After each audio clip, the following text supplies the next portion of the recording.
দেখো আজ মাছ সর্ষে দিয়ে করব।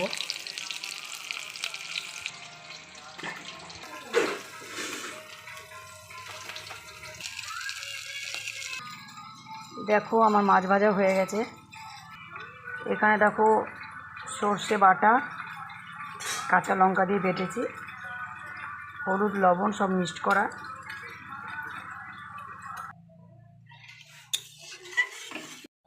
তেলের মধ্যে কাঁচা লঙ্কা টমেটো দিয়ে দিয়েছিলাম, দিয়ে ভাজা ভাজা হয়ে যাওয়ার পর সর্ষে বাটাটা দিয়ে দিয়েছি। এটা ফুটে উঠলে মাছগুলো দিয়ে দেবো।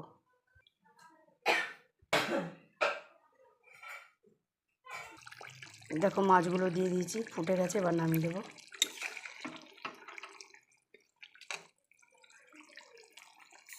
সর্ষে দিয়ে কাতলা মাছ আমার হয়ে গেল।